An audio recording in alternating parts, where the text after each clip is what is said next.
Hi, this is Doug Lippman, talking to you from my new house here in Marshfield, Massachusetts.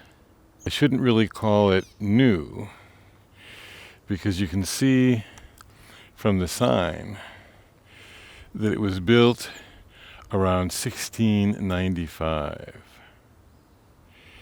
But Pam and I have felt so nourished in this classic New England home, nestled here in the woods, on this little old road, this one-lane road that we can walk down to get to the marsh, and beyond that is the ocean.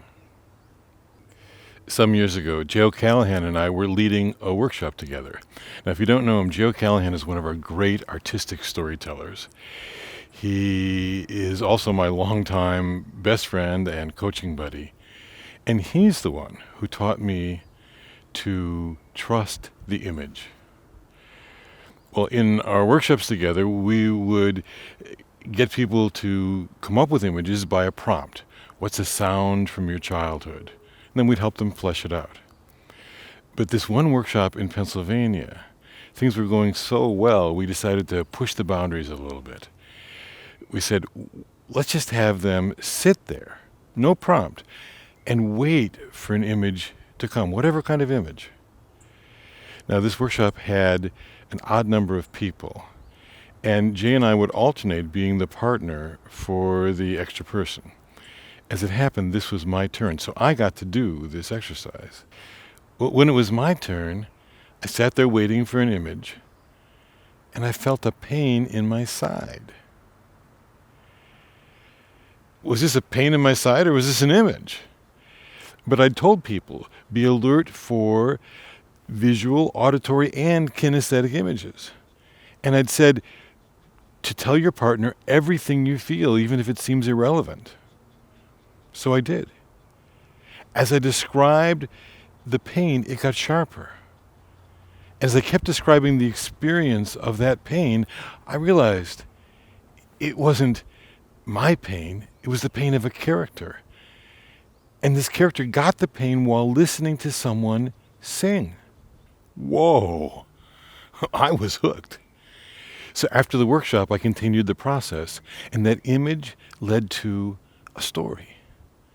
And that story led to other stories, a whole process for getting endless stories.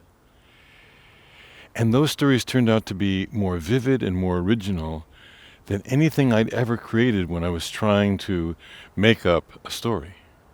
After that, one day I was coaching someone and I said, the thing that you're trying to do might benefit from this image writing process. I can teach it to you, take a half an hour maybe. And to my dismay, it didn't work. The images didn't come, or she wasn't noticing them. I tried it with other people. Sometimes they would unconsciously try to control the images and then they'd dry up. So I began to work with people in more depth to understand what was it that kept them from being able to access their images. I mean, every 2 or 3 or 4-year-old has an endless supply of images. And I discovered that in our society, we systematically train people, often unconsciously, to suppress the flow of images. And so in time, I developed a series of techniques, one for each of the ways that we learn to suppress or ignore or not trust the images, to reopen that connection to our own image maker. I took that into workshops. I learned that it took 3.5 days of work through these techniques before I could be assured that people would really regain access to the internal flow of images. And once I had that pretty well perfected, then I recorded a workshop and turned that into the basis for the Image Riding Toolkit. Well, that toolkit is now available in hard copy online. It's available all at once, 22 lessons, or lesson at a time. So if this sounds like something you want to know more about, please read this page, imageriding.com.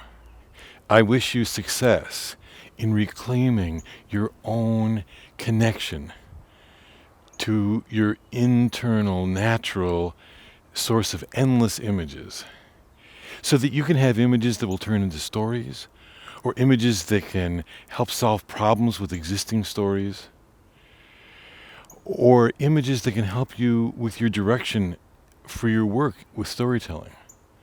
And even images that can help explain what you do, that can communicate the flavor of what you have to offer, of your unique contributions to this world.